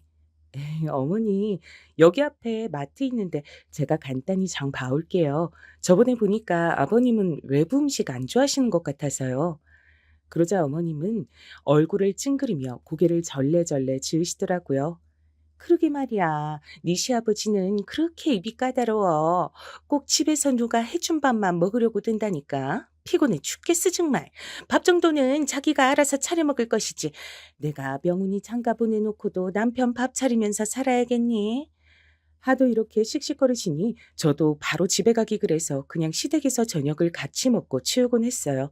그럼 아버님은 또 제가 차린 식사를 좋아하시고 여러모로 기분이 묘하더라고요. 아이고, 이렇게 제대로 차린 밥 얼마 만에 먹어보는지 모르겠다. 당신도 며느리한테 좀 배워서 이렇게 차려봐. 맨날 고구마만 삶아주고 귀찮아하고 그러면서 자기는 어디서 그렇게 잘 먹고 다니는지 카드를 퍽퍽 긁고 다니는 거야. 솔직히 아버님의 이 말이 틀린 건 아니거든요. 어머니는 낮에도 백화점 푸드코트에서 2만 원대 식사는 그냥 팍팍 긁으시면서 밖에서 일하고 오신 아버님 저녁 한 끼를 그렇게 차리기 싫어하셨어요. 암튼 이 부분은 위태하게 느껴졌지만 어디까지나 저랑은 상관이 없는 일이니까요. 그냥 모른 척하고 있었어요. 근데 제가 초기에 너무 어머니랑 같이 어울려 다녔던 걸까요? 어머니는 저랑 있는 게 그렇게 편하다고 하시면서 이젠 방향을 바꿔 저희 집으로 오시기 시작한 거예요. 저는 공인중개사 공부도 해야 되고 할 일이 많은데 말이에요. 어머니, 오늘도 무슨 일 있으셨어요? 이쪽으로 앉으세요. 커피 드릴게요. 그러자 어머니는 거실에 바로 옷을 내려놓고 편히 앉으시더니 리모컨이랑 이것저것 본인 집에서 보낸 양 다 돌려보시는 거예요. 사실 저는 공부해야 되는데 무척 난감했어요. 어째 이렇게 오신 모양새를 보니까 금방 집에 가실 느낌이 아니었거든요. 아니나 다를까 절 붙잡고 그렇게 아버님에 대해 헌담을 하시는 거예요. 너 아주 눈치가 빠르다, 영미야. 나 어제 네 아버님이랑 싸우고 나왔잖아. 너무 화가 나서 아침 일찍부터 이렇게 나와 버렸어. 근데 명훈이는 출근하고 없네. 명훈이는 아침 먹고 갔어? 아, 네, 그럼요. 아까 찌개랑 생선 해서 먹고 갔어요. 그러자 어머니는 또 얼굴을 찌푸리며 이러시는데 좀 아이러니한 거예요. 생선?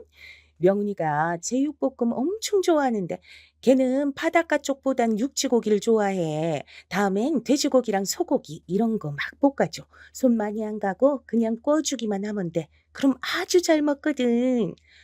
어머니도 참 웃기신 게 본인 아들 먹는 건 꼬치꼬치 캐물으시면서 본인 남편한텐 엄청 관심이 없으시더라고요. 노인네가 다 돼가지고 입맛도 짜져서는 툭 하면 그렇게 반찬 갖고 타박을 하는 거야. 지는 뭐 지방이 없는 돼지고기 어느 부위로 불고기를 해달라나. 아유, 나 부산스럽고 싫어. 나가서 사 먹으면 되잖아. 그 근처에 5천 원짜리 백반집 많더만. 왜 나한테 해달라는 지원? 내가 죽을 때까지 집 밥이나 해주려고 결혼했냐고. 참, 이 부분에선 저도 모르게 슬그머니 아버님이 짠하게 느껴졌어요. 하지만 이 뒷얘기에서는 저도 움찔해서 이건 아니다 싶더라고요. 나보고 이제 카드를 뺏겠다네. 자기가 줄 생활비만 주겠단 거야. 이 나이 먹고 내가 돈 인질 잡혀갖고 눈치를 봐야겠어. 그러게 진즉 내가 일 다닌다고 할 땐 그렇게 못하게 하더니 이게 뭐냐고. 내가 지금 이 나이에 어디 가서 일하고 돈을 벌겠어? 네 아버님 일평생 그렇게 돈 갖고 사람을 쬐대던 사람이야.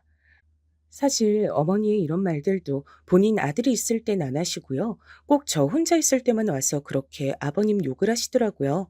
근데 들어드리다 보니 저도 너무 피곤하고 따로 만나는 친구도 없으신가 싶더라고요. 헌데 내용을 듣고 있어 보면 다들 사이가 또 안 좋아요. 되게 웃긴데 한번 들어보실래요? 그 평창동 옆에 내는 시집 잘 간 덕밖에 없으면서 아주 기고만장해가지고 어디 백화점 아니면 안 보려 그런다니까. 그렇게 욕심이 넘쳐나니 뒤룩뒤룩 살만 쪄가지고 말이야. 너도 한번 생각해봐라. 이 나이에 이런 몸 가진 사람이 그렇게 흔하니? 근데 그렇게 남편 벌이 갖고 눈치들을 준다니까. 그리고 저 어디 사는 애는 지가 무슨 강남이라도 사는 줄 알아? 웃겨 죽겠어. 제가 볼 땐 어머니를 비롯해서 다 고만고만해 보이는데 뭐가 그렇게 열이 받으시는지 모르겠어요. 암튼 그분들이랑 빨리 화해하시지 왜 우리 집에 와서 이러고 계신가 싶었답니다. 저도 어느 시점부터는 도저히 공부에 집중할 수가 없어서 어머니의 이런 방문을 거절해야 했어요. 아침 8시부터 문 두드리고 들어오셔서는 밥 달라고 하시고 커피 달라고 하시고 누워서 TV 보시다가 거실에서 주무시고 점심때 나가서 밥 먹자 그러시고 그러면서 하는 말이 이거예요. 아참, 너 명훈이 혼자 보니까 아껴 써야 돼. 돈 막 쓰고 그러면 안 된다. 내일은 집에서 해 먹자. 있는 것 가지고. 그러는 본인은 뭔데 아버님 밥 한 끼 해드리는 거 아까워서 귀찮아하시나 싶은데 그게 중요한 게 아니었어요. 내일도 또 오겠단 말을 쓱 덧붙이신 게 너무너무 신경이 쓰이는 거죠. 정말 이 무렵 때 어머니는 수시로 우리 집에 오셨고 이제 어느 무렵부턴 전화도 안 하시고 오시더라고요. 그러면서 제가 집에 없다고 서운해하시니까 슬슬 불편감이 느껴졌어요. 남편에게 상담했더니 저보고 거절을 하라네요. 아, 그래? 그래, 어쩔 수 없지. 자기도 공부해야 되는데 별 수 없잖아. 어떻게 엄마를 옆에 두고 집에 누가 있는데도 움직이겠어? 근데 그건 그냥 당신이 말하는 게 나을 것 같아. 내가 갑자기 끼어들어서 엄마 작자고라고 말하는 것도 웃기잖아. 듣고 보니 그런 것 같기도 해서 저도 고민하다가 어머니께 어렵게 말씀을 드렸어요. 근데 어머니는 이때 약간 발끈하시는 분위기더라고요. 새삼 엄청 놀라웠어요. 네? 아, 어머니 서운하시다니. 저기, 근데 제가 진짜 중요한 시험을 준비하고 있어요. 당장 이걸로 취업할 건 아니지만, 이러면서 저의 향후 계획을 설명해야 되는데 이것도 좀 모양 빠지고 이상하더라고요. 왜 이런 걸 일일이 어머니를 설득시켜야 되는 걸까요? 게다가 어머니는 중간에 이상한 부분에서 절 기분 나쁘게 하시더라고요. 내가 내 아들 집에 가는데 이런 것도 일일이 허락받고 다녀야 되는 거야? 어머니 오세요 하면 가고 마세요 하면 가면 안 되는 거고? 아유, 너만은 내 얘기 들어주고 내 편이 돼줄 줄 알았는데 너까지 이렇게 날 서럽게 할 줄 몰랐다. 난 너를 내 딸처럼 여겼어. 어쩜 이렇게 날 서운하게 하냐. 이렇게 말씀을 하시는데 저도 너무 당황스러운 거예요. 제가 짬밥이 되고 사회 경험이 많았다면 이런 걸 잘 자를 수 있었으려나요? 지금 제 마음 상태로는 얼음도 없는 얘기였지만 아무튼 이땐 쩔쩔맸어요. 그리고 그 뒤로 어머니와 저의 관계는 나빠진 상태에서 꽤 지지부진하게 얼굴을 계속 봐야 했답니다. 다만 이전처럼 자주 오시진 않았고 주말만 오시도록 했는데요. 이것도 너무 잘못한 것 같더라고요. 저랑 남편이 쉴 새가 없었어요. 오죽하면 남편도 한마디 하더라고요. 저기 엄마, 오늘은 아버지 집에 계시잖아. 같이 가봐야 되는 거 아니야? 으그, 그 양반이야 혼자서 잘만 있어. 알아서 밥도 차려 먹고 무슨 개도 아니고 지가 알아서 잘만 있겠지. 그런 거 걱정할 거 전혀 없다. 신경 안 써도 돼. 하지만 전 이미 감정이 점점 안 좋고 지치는 가운데 주중에 살림에 공부까지 하고 주말은 쉬고 싶었거든요. 제 표정이 어두워지는 걸 본 남편이 끝내 안 되겠어서 말을 하더군요. 저기 엄마, 영미 중개사 공부하잖아. 얘도 되게 바빠. 엄마도 나 장가 보내놨으면 이제 아버지랑 시간 보내야지. 나도 영미랑 시간 보내야 애길 가지던 말던 할 거 아니야. 근데 말이에요. 와, 이 일이 이렇게 퍼질 일인가요? 전 암만 생각해도 이해가 안 되는데 참견 좀 해주셨으면 좋겠어요. 어머니는 이 말에 입술을 확 깨물고 인상을 쓰시더니 할 일이 생겼다면서 막 서둘러서 집을 나가버리시더라고요. 그러고선 한참 뒤에 전 아버님으로부터 전화를 받았답니다. 진짜 웃기지도 않아요. 대뜸 아버님께서 절 막 야단치시지 뭐예요. 예, 세아가. 너 네 시애미한테 무슨 서운한 말씀을 드린 게냐? 한창 사이좋게 잘 어울려 다니는 것 같더니 왜 이런 관계가 되었어? 그러지 말고 어머니가 너보다 한참 윗사람 아니냐? 네가 비도 잘 맞춰드리고 기분도 달래드리고 그래라. 아버님, 전 그게 무슨 말씀이신지 이해가 잘 안 되는데 어머니께 제가 어떤 말씀을요? 저 오늘 딱히 드린 말이 없는데. 근데 여기서 아버님이 갑자기 버럭 화를 내시는 거예요. 진짜 환장하겠더라고요. 야단치시는 아버님보다 이렇게 뒤에서 이간질하고 조종하는 어머니가 더 역겹고 싫어졌어요. 너 정말 몰라서 묻는 건 아닐 거 아니냐? 네가 우리 명훈이한테 시애미 오는 거 불편하다고 하소연했다며. 그걸 갖다가 남편을 시켜서 그렇게 말하게 하면 아들 엄마 사이도 나빠지고 네가 한 가정이 시집 와서 그건 아주 잘못하는 거다. 그리고 말 맞더나 엄마가 아들 집에 뭘 그리 자주 갔다고 그렇게 눈치를 주는 게야. 좌우지간 네가 어머니 기분 좀 풀어드리라. 저는 이 전화를 끊고 어이가 없어 남편에게 말했고 남편도 듣고 머리를 마구 헝클어뜨리더니 엄청 스트레스를 받더라고요. 그래서 본인이 해결할 줄 알았더니 이걸 왜 또 저한테 떠넘기는 거냐고요. 별 수 없어. 이건 그냥 영미 네가 엄마 풀어주는 수밖에 없어. 내가 여기서 또 나서면 일 더 커진다니까. 저봐, 엄마 울고불고 난리 났지. 엄마 아버지가 아무리 투닥거려도 엄마가 저렇게 작정하고 아버지한테 일러 바치고 하면 뭐라 못해. 이번엔 그냥 영민이가 딱 죽은 셈 치고 엄마한테 좀 맞춰줘. 내가 왜 그래야 하는데? 자기는 우리 엄마한테 내가 이런 일로 사과하라고 하면 할 거야? 그리고 도통 내가 잘못한 게 뭔지 모르겠어. 그럼 앞으로 어머니 더 자주 드나드실 텐데 그걸 그때마다 내가 참고 대접하라고? 저는 끝내 어머니에게 연락하지 않았고 남편도 한숨 푹푹 쉬어대다가 결국 포기하더라고요. 그러고 꽤 냉정 상태에 있던 와중 저는 얼마 안 가 임신을 했다는 것을 알게 됐어요. 그런데 어머니는 갑자기 전화 오셔서는 마치 그런 일은 전혀 없었던 사람처럼 말씀하시는 거 있죠? 진짜 푼수 중에 상푼수 같아요.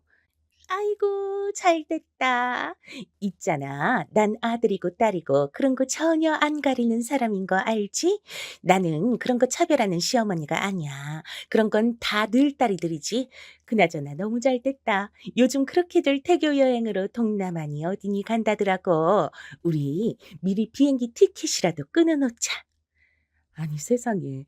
애초에 태교 여행 같은 거 갈 생각도 없었지만 누가 그런 걸 시어머니랑 같이 가나요? 어머니는 아주 당연하게 아버님은 빼놓고 본인만 따라갈 생각을 하시더라고요. 남편에게 물어보니 또 엄마를 말릴 수 없다고 하는데 와중에 저는 물어봤어요. 그럼 나도 하나 물어보자. 이거 비용은 누가 대주는 거야? 우리 지금 그럴 여유 없는 거 알지? 당신이랑 나도 겨우 갈까 말까야. 난 사실 강원도 어디 1박으로 가도 상관없고 안 가도 문제 없었어. 비용 우리 보고 내라고 하시는 거면 난 못 간다고 할래. 그런데 남편이 의외의 말을 하더라고요. 한편으론 어머니가 정말 너무 철없어 보였어요. 이거는 아버지가 되시는 거래. 손주건 손녀건 아무튼 경사니까 축하해주는 의미로 말이야. 다른 건 몰라도 비행기랑 호텔 값은 내주신다고 하더라고. 세상에. 그럼 아버님은 안 가시고? 아버지까지 가긴 좀 부담스러우니까 돈도 그렇고. 근데 저는 생각할수록 이해가 안 됐어요. 제가 임신을 한 게 왜 시댁이랑만 축하할 일인지. 저는 홀로 저를 키워낸 친정엄마 생각도 많이 났거든요. 저 한창 초기 입덧할 때도 엄마가 퇴근길에 와서 챙겨주곤 했는데 왜 아무런 덕도 안 끼친 어머니가 여기 끼시는 걸까요? 그런데 친정엄마는 신경 쓰지 말고 자꾸 그냥 다녀오라 하는 거예요. 너는 내가 시집살이 안 해봐서 모른다고 하지만 뭐 그 말이 맞을지도 모르지. 아무튼 그래도 어른들이 축하해 주자고 좋은 마음으로 그러시는 거니까 그냥 받아들여. 거기다 감사하게 또 내주신다잖니. 한두 푼도 아닌데 며느리 그렇게 챙겨주기 힘들지. 너도 그 김에 좋은 시간 갖고 와. 엄마, 내가 말했잖아. 그 자리에 우리 어머니도 따라간다니까. 어머니는 벌써부터 거기 가서 마사지 받고 수영하고 뭐 먹으러 다닐 궁리만 하고 계셔. 누구네 집이 갔다 왔다고 나보고 일정도 짜래. 임산부 며느리한테 이렇게 하나하나 다 받으려고 하는 게 말이 돼? 엄마도 여기서는 좀 난감했는지 더 말을 얹진 않으셨지만 하여간 저는 이 여행에 불만이 아주 많았어요. 그리고 이때 아버님까지 결국 제가 우겨서 모시고 갔답니다. 어머니는 죽어도 싫다는 거 제가 살아야겠어서 모시고 가자고 남편에게 우겼어요. 아버님이 비용을 저렇게 힘들게 일해서 다 대주시는데 왜 아버님을 빼놓고 가? 그리고 아버님이 계셔야 어머니 또 붙어서 의지할 사람이 있고 같이 다닐 사람이 있지. 내가 아무리 안정기라지만 가서 나도 내 몸 컨디션 어찌 될지 몰라. 그때마다 어머니한테 끌려다니고 어머니가 아들 아들 하면서 당신 데려가면 난 어떡해? 모두가 행복하려면 그리고 아버님 위해서라도 아버님이 가셔야 돼. 이래서 아버님까지 다 같이 가게 됐고요. 결과는 멸망 그 자체였어요. 이후로 우리는 두 번 다시 해외로 떠나는 가족여행, 아니 시댁 가족여행 자체는 설계를 하지 않게 됐답니다. 왜냐면 가서 어머니랑 아버님은 사사건건 계속 다투셨고 우리에게 하소연하시고 아버님은 혼자 남아 짠해지고 이런 일들의 연속이었거든요. 한 가지 저도 얻은 게 있다면 그나마 아버님이랑은 말이 통했단 거예요. 아버님도 초반엔 본인 부인 말만 듣고 저한테 뭐라 하셨는데 이때 여행 가시고 절 다시 보셨거든요. 좌우지간 며느리 네가 고생이 많구나. 네 시어머니가 보통 까탈스럽고 사치스러운 게 아니야. 사실 여행도 그렇게 가야 된다고 젊은 날 자긴 고생했다고 질질 짜면서 명운이네 부부랑 여행 가고 싶다 하니까 내가 대준 것뿐이야. 여기 나보고 같이 오자고 말해준 것도 우리 며느리고 저 사람은 여기 와서도 저렇게 나한테 불만이 많은 이원. 어머니랑 아버님은 태국 길가 한복판에서도 싸워서 가이드가 어쩔 줄 몰라 했고 마사지 받으러 가서도 사인 안 맞아서 싸우고 그냥 모든 게 엉망진창이었어요. 다시는 이런 여행은 하지 말자고 돌아오는 비행기에서 냈다 크게 다짐을 했었더랬죠. 심지어 중간에 시장에서 물건을 살 때도 어머니는 저를 막 부리려고 하시는 거예요. 예, 영미야. 네가 가서 이것 좀 달라고 물어봐. 아, 맞다. 이건 얼마고 저건 얼만지도 물어보고 이거 해봐도 되냐고 해. 아니다. 저건 어떤가? 아, 빨리 가서 물어봐 니가. 이러면서 옆구리로 자꾸 저를 툭툭 쳐재시는데 전 오만 짜증이 다 나는 거예요. 아직 입덧이 완전히 다 가시지 않아서 속이 울렁거리고 동남아 날씨도 안 맞고 역한데 자꾸 끌고 다니면서 시키시니까요. 저기 어머니 저 속이 안 좋아서 저희 남편 화장실 갔으니까 오면 물어보세요. 그런데 어머니는 제 등짝을 세게 내리치면서 막 재촉하시는 거예요. 예, 그럼 저거 누가 사가 버리면 어떡해. 빨리 가서 얼른 물어보기만 하라니까. 그게 뭐 시간이 걸려? 얼른 갔다 오라고 글쎄. 그런데 이때 갑자기 고함 소리가 들리면서 일순간 조용해졌어요. 내 마음의 소리가 밖으로 튀어나온 건가 싶을 정도로 아주 격하게 말이에요. 근데 그 소린 제가 아닌 아버님이셨어요. 당신이 해? 왜 그걸 자꾸 남을 시켜대? 며느리 임신해서 움직이기도 힘든데 그렇게 하나하나 다 시켜먹고 손도 까딱 안 할 거면 외국은 뭐하러 왔냐고? 어머니는 이때 완전 세상 수치스러운 얼굴로 저와 아버님 얼굴을 번갈아 가며 쳐다보셨고 무슨 재난이라도 당한 사람처럼 어쩔 줄 모르시더라고요. 뭐, 뭐라고요? 아니, 옆에서 지켜보니까 진짜 한도 끝도 없어 정말. 오는 내내 와서도 가는 날까지도 뭐 하나 지 손으로 하려는 것도 없고 죄다 다 받기만 하려고 하고 어쩌려는 거야 진짜. 와, 저는 이때 정말 속이 다 시원해서 울렁거렸던 게 전부 씻겨 내려가는 듯했어요. 하지만 반대로 어머니는 아주 큰 상처를 입었다면서 돌아오는 내내 말도 안 하시고요. 그렇게 아들만 찾고 비련의 여주인공이 되셨더라고요. 이 일을 계기로 해서 어머니랑 아버님은 한창 떠들썩한 이혼 소동을 벌이셨답니다. 얼마 안 되어 아버님은 저한테 전화하셔서 크게 으름장을 놓으셨고요. 전 되게 속이 시원했죠. 이게 어떻게 절 울가맬 줄 상상도 못한 상태로요. 니네, 네 시어머니 오면 돈 한 푼도 주지 말아라. 그놈의 옆에 아주 호강에 겨워서 똥을 싸다 못해 여기저기 민폐나 끼치고 다니고 지 주제를 몰라. 명훈이한테도 단둘이 제대로 시켜. 지 엄마 받아주지 말라고. 일단 저는 이게 왜 그런가 했더니 아버님은 여행에서 돌아오신 뒤에 어머니랑 대판하셨는데요. 이제 생활비를 한 푼도 안 주신다고 했대요. 남편이 이때 엄청 골치 아파하면서 말해줬어요. 아, 모르겠어. 근데 아버지가 이건 잘한 것 같기도 하고, 솔직히 이런 말 좀 뭐한데, 이제 당신한테 뭘 숨기겠어. 우리 엄마 좀 씀씀이가 해프잖아. 아버지는 매번 고생하고, 밖에서 추운 날도 대리운전하고, 애들 학원차 운전하고 말이야. 근데 엄마는 맨날 밖에서 돈 쓰고 다니고, 돈 무서운 줄도 몰라. 밖에서 일하라고 하면 무서워한다니까. 하여간 답이 없어. 이 얘기를 듣고 저도 한심해하던 가운데 얼마 안 가 어머니가 저한테 전화하셨어요. 그러시더니 앞뒤 얘기 싹 다 자르고 다짜고짜 깡패 마냥 용돈을 요구하시더라고요. 사정은 묻지 말고 암튼 남들은 다 그렇게 하더라. 니들도 이제 부모 용돈 한 달에 얼마씩 챙겨서 줘야지. 이 얘기도 되게 내가 늦게 하는 거야. 못해도 한 달에 50만 원씩은 내 앞으로 보내라. 어휴, 그리고 나는 네 아버지랑 이혼할지도 몰라. 이렇게 못 산다. 근데 저는 곧장 반발하게 되더라고요. 저희도 아기 낳을 날이 얼마 안 남았는데 무슨 달마다 50만 원씩이에요. 그래서 바로 안 된다고 말씀드렸어요. 저도 쌓인 게 점점 늘었더라고요. 어머니, 그건 곤란해요. 저희도 이제 출산하면 그만큼 돈이 더 드는데 아시다시피 지금 명훈 씨 혼자 일하잖아요. 집도 더 넓혀서 이사 가야 되는데 앞으로 뭘 해야 될지 저도 걱정이에요. 근데 월 50만 원이라니.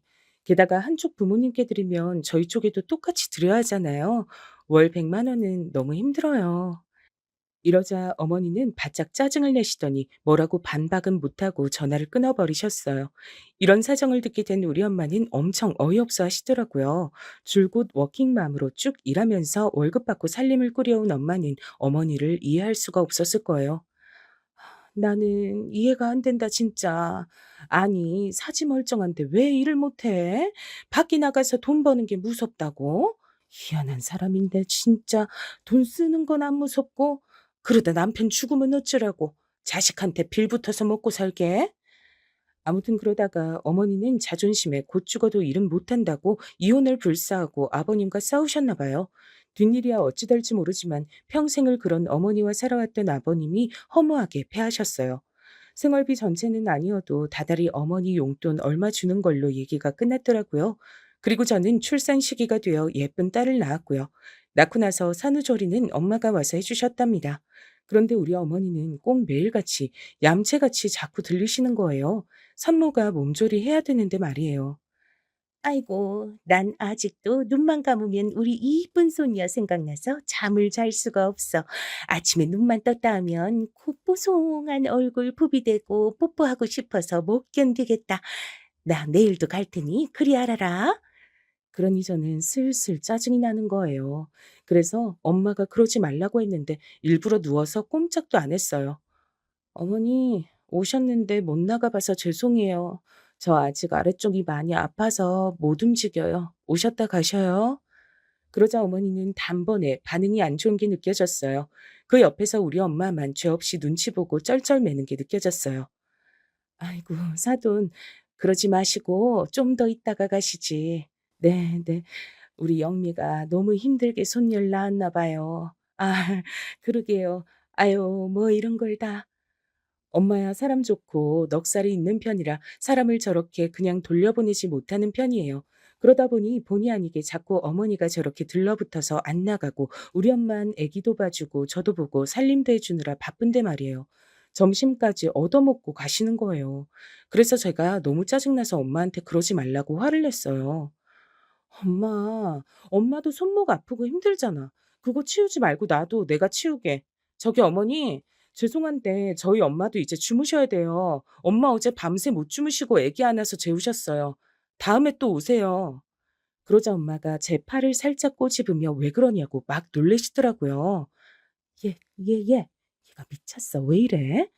저기 사돈, 괜찮아요. 더 있다가 가셔요. 하지만 어머니는 이미 있는 대로 화가 나셔서 소파에서 벌떡 일어나시더니 굳은 얼굴로 전 쳐다도 안 보시더라고요. 아이고, 우리 며느리 무서워서 그냥 일어서야지. 내가 내 손녀 본다는데도 허락받고 와야 되네. 다음에는 어디 뭐 돈이라도 내고 와야겠어. 그렇게 돌아서서 나가는 어머니를 우리 엄만 너무 불편해했고요. 급기야는 참 바보 같게도 다음날 엄마가 굳이 불러서 아주 진수성찬을 차려 대접하신 거예요. 저는 이때 너무 화가 났던 게 굳이 저럴 필요가 없잖아요. 우리 어머니는 해주면 해줄수록 사람을 우습게 보고 무시하는 사람이거든요. 근데 진짜 딸 가진 죄인인지 뭔지 엄마는 제 걱정이 한가득이었어요. 엄마라고 뭐 기분 좋고 잘 해먹이고 싶어서 진짜 그렇게 차린 줄 알아? 우리 딸 이뻐해 달라고 잘해주라 그런 거야. 너 그렇게 말 딱딱하게 하는 상황에 엄마가 가만히 있으면 그게 엄마 욕먹이는 거야. 이래야 네 시어머니도 못 이기는 척 자기 기도 꺾고 며느리한테 상한 마음도 푸는 거지. 그런 마음을 본인도 알지 모르겠니? 너도 너무 날 세우지 마. 엄만 그렇게 말을 했지만 전 그때 안방 문틈으로 보면서 어머니의 행위들이 마음에 들지 않았어요. 진짜 우리 엄마를 너무 부려먹듯이 함부로 대하시더라고요. 아이고, 목 맥히네. 저기 물 좀 주세요, 사돈. 네네. 근데 저기 불이 너무 밝은 거 아니에요? 저기 커튼 좀 치면 되겠네. 그리고 애기 자는데 TV는 꺼놔야죠. 리모컨이 어디 있더라? 난 여기 며느리 무서워서 잘 못 와서 이 집에 뭐가 어딨는지 하나도 몰라요. 사돈이 좀 찾아다가 꺼줘요. 이렇게 하나하나 우리 엄마를 다 시키고 앉았고 엄마는 앉지도 못하고 서서 설거지 하시려는데 또 소파에 누워서 리모컨을 잡으시더라고요. 전 이때쯤 애가 깨서 울고 하는데 제가 나가서 한바탕 하면 엄마가 또 고생할까 봐 참았어요. 그리고 저는 곧장 저녁에 남편을 쥐잡듯 잡았어요. 나 마지막으로 경고야. 내일부터 어머니 또 오시면 나 진짜 작정하고 크게 싸운다. 사고 쳐버릴 수도 있어. 당신도 그때 같이 여행 갔다 와서 아버님이 말씀하시는 것도 들었지? 어머니가 시어머니로서 며느리인 날 어떻게 대하는지 당신도 알 거 아니야.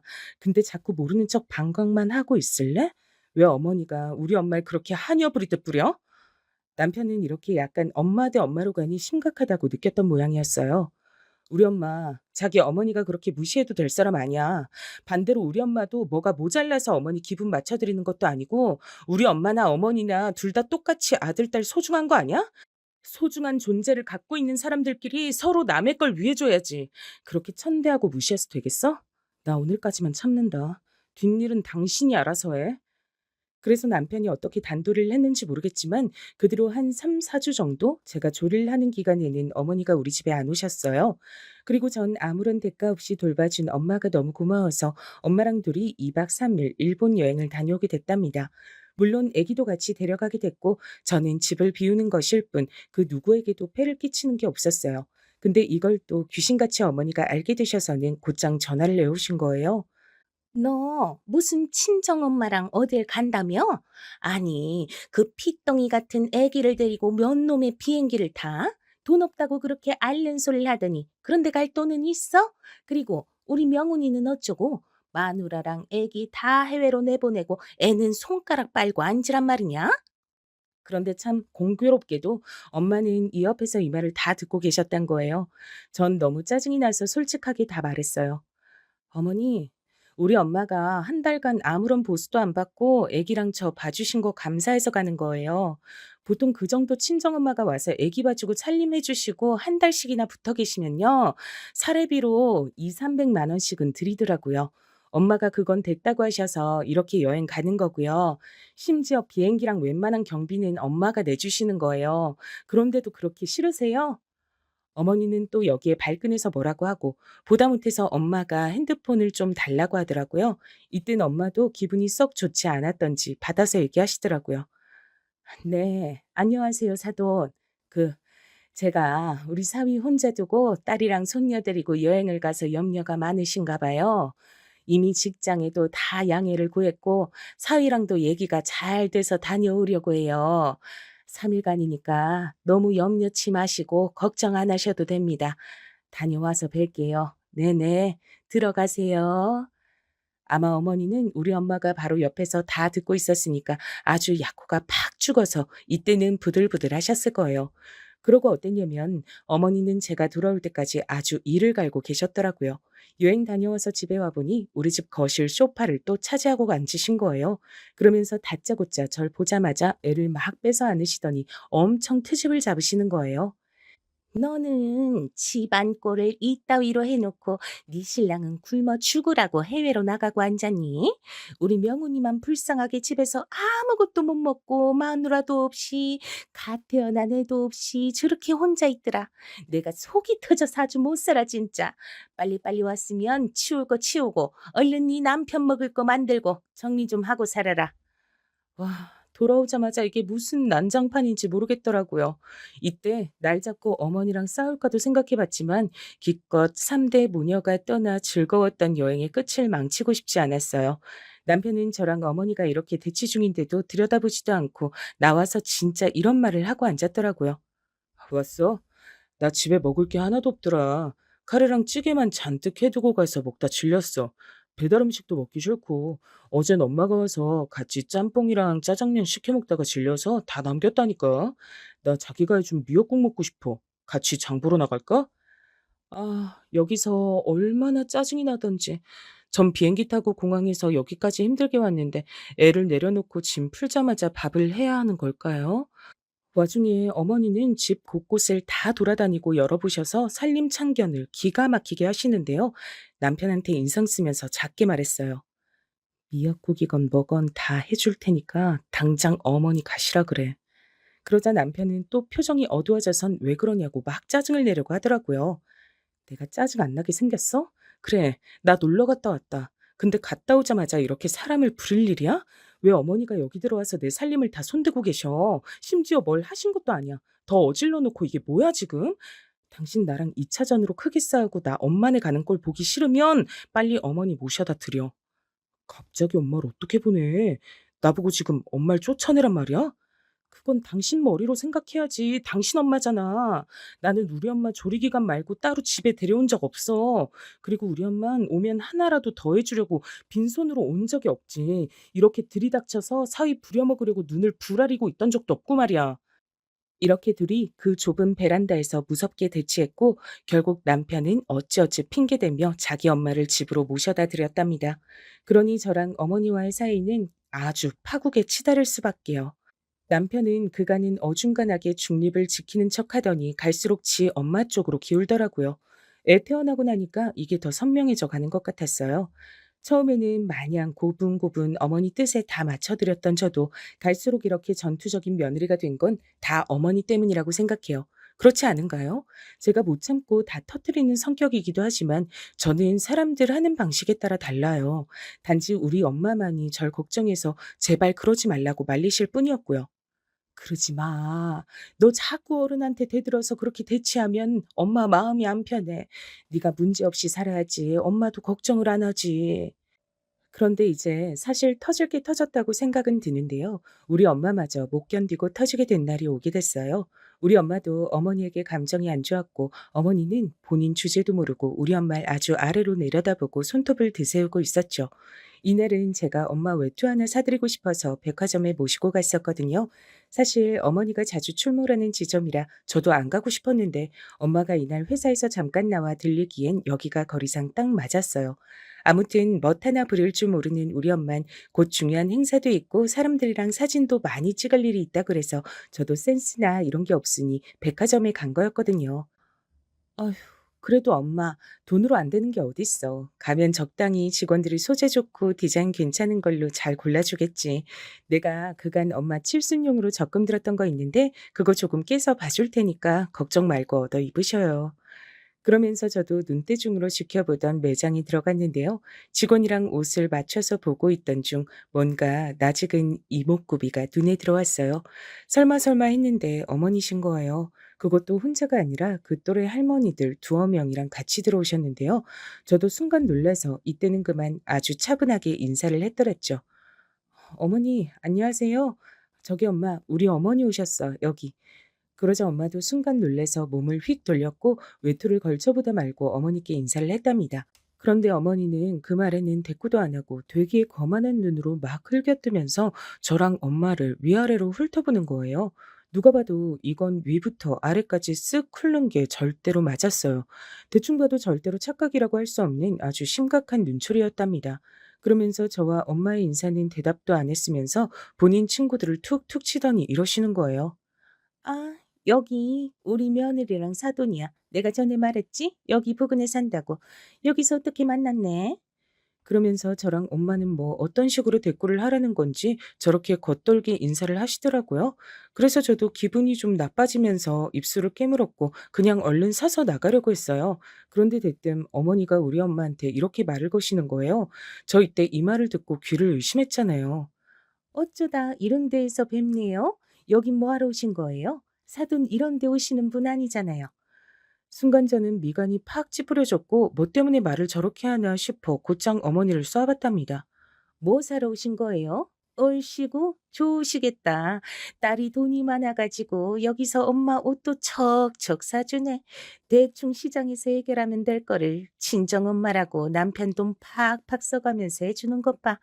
어휴, 나도 다음 생엔 며느리 말고 딸 얻어야지. 딸 있는 사람 부러워서 쓰겄나. 그래서 제가 이때 어머니 친구들이 있던 말건가를 껴들어가지고 뭐라고 했어요. 무슨 말씀이세요, 어머니? 엄마 일 있으셔서 좋은 일 있으시니까 사드리러 온 거예요. 엄마 옷 좋은 거 사드리겠다는데 뭐가 그렇게 마음이 안 좋으세요? 이렇게 저랑 엄마랑 대치하는 분위기가 되니 결국 매장 안에 있던 사람들이 다들 시선이 우리 쪽으로 향하던 차 어머니는 그걸 또 재빠르게 의식하고 막말을 하는 거 있죠? 정말 너무 야비하고 치졸하더라고요. 자기가 남한테 뭔가 꿀리고 처져 보이는 거 싫어하시니까요. 근데 이 말은 정말 용서할 수가 없었어요. 누가 뭐래디? 좋은 거 사드려. 사드리면 되는 거지. 네가 뭐 언제부터 그렇게 어른한테 공선하고 좋은 거 해드렸다고 평소 사돈 하도 허름하게 입고 다니니까 대충 시장에서 때우는 줄 알았단 거야 나는. 그게 뭐 잘못이야? 웬일로 유난을 떨면 이때 어머니는 얼굴이 완전 옆으로 훅 돌아갔고 그때 손이 날아간 건 제 손이 아니라서 저도 얼른 옆을 봤어요. 제 손이 먼저 올라가기 전에 엄마와 동행하는 비서분께서 먼저 손을 대셨더라고요. 그러니 엄마는 당황한 얼굴로 비서분을 말리려고 들었고 어머니는 진짜 눈까지 완전 돌아서 우리 쪽을 쳐다보더라고요. 이러니 사람들은 완전 구경이 나서 저 멀리 있던 사람들까지 다 앞쪽으로 몰려들어서 웅성대기 시작했어요. 그리고 비서분께서 이어서 말씀하셨답니다. 정말 너무 무례하시네요. 저희 이사님 사돈이시라곤 들었는데 저도 신뢰를 무릅쓰고 제지를 해야겠어서요. 그러니까 적당히 신뢰를 범하셨어야지. 자꾸 이렇게 소란을 끌고 이사님 곤란하게 하시니 안 되겠어요. 나가서 더 얘기하실래요? 말씀이 안 통하시는 분 같아서요. 아휴, 저도 이분을 가끔 뵐 때가 있지만 엄마 말론 성격이 엄청 강하고 센 분이라서 애지간한 일 처리는 다 이쪽에 넘긴다고 하셨거든요. 이날도 같이 다니려고 오신 건 아니었지만 회사에서 엄마가 급히 나오셔야 하니까 따라 나오신 거였어요. 걷다 대고 어머니가 하도 저렇게 깔아뭉개고 고자세로 나오니 전 저 비서분이 뭐라 할 수도 있겠다는 생각은 들었거든요. 이 비서분은 엄마랑 인연이 좀 있다고 들었던 분인데요. 저희 엄마가 외국계 부동산 개발 기업 일을 전부터 오래 하셨고 점점 몸집이 커질 무렵 개인적으로 고용해서 같이 일하게 되신 분이에요. 저랑 연령대도 비슷했고요. 아무래도 경호 쪽 일도 하셨던 분이다 보니 생각보다 이때 날아든 대응이 꽤 커서 절 비롯해서 거기 있던 사람들이 엄청 놀랐어요. 그런데 우리 어머니는 분위기 파악도 못하고 거기서 막 울먹거리면서 피해자인 척을 하시더라고요. 아마 같이 온 일행들이며 평소 드나들던 매장 직원이며 지나가며 구경하는 사람들 보기에도 창피하니 그랬겠죠. 세상에, 이 사람이, 이 여자가 날 때렸어요.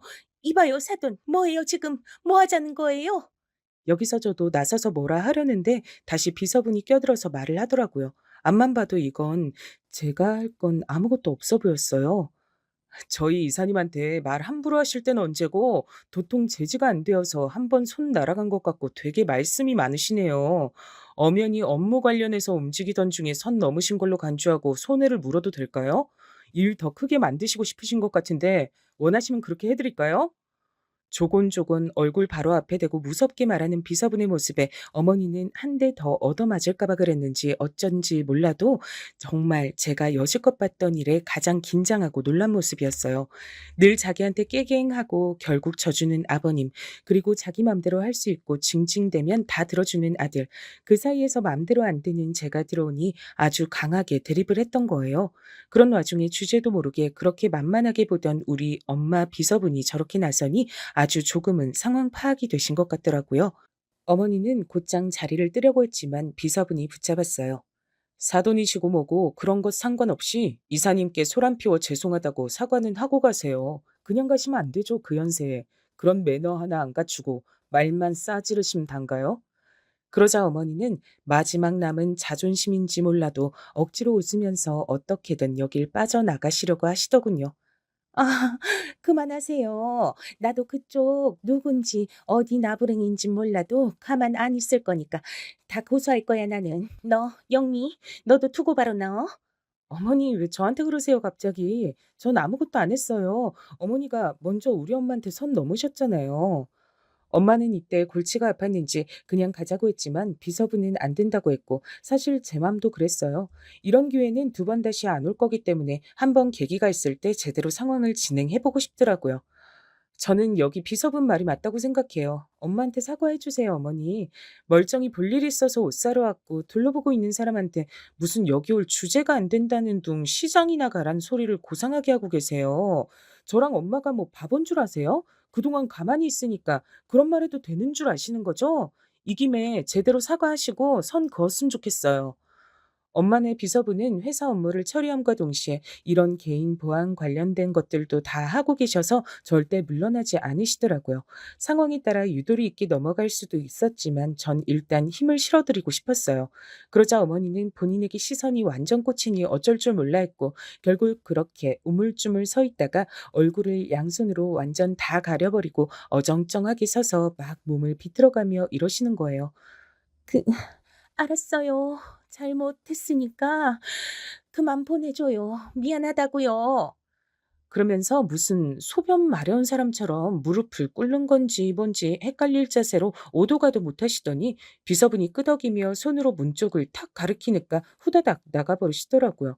이날 일로 인해 엄마와 우리 어머니는 오늘 이 시간까지 마주하는 일은 절대 없고요. 물론 어머니는 저와도 일절 연락을 안 하신답니다. 사실 남편은 어느 정도 들은 게 있는 듯 하더군요. 제가 이때 단도리하면서 말했어요.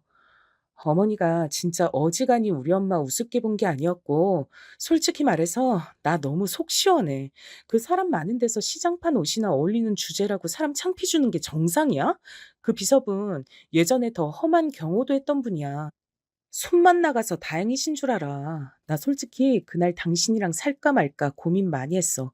피곤해지기 싫으면 이제 나한테 어머니 얘기하지 마. 당신이나 효도하고 살아. 그래서 남편은 이후로 어떻게 하냐면요. 자기 주제 알고 자기만 엄마한테 왔다 갔다 하며 일절 저랑 연결은 안 시키고 있답니다. 진즉 이렇게 살았어야 했는데 아쉽기도 하지만 애 더 크고 손이 많이 갈 때 시댁과 끊어서 다행이란 생각이에요. 그리고 남편 역시 자기 장모님이 그냥 일반 워킹맘인 줄 알고 있었을 텐데 그날의 일로 확실히 알았겠죠. 아무튼 이후로 별일이 없이 조용히 살고 있어요. 이제 후련하게 털어놨으니 저도 제 일상을 살러 가야겠네요.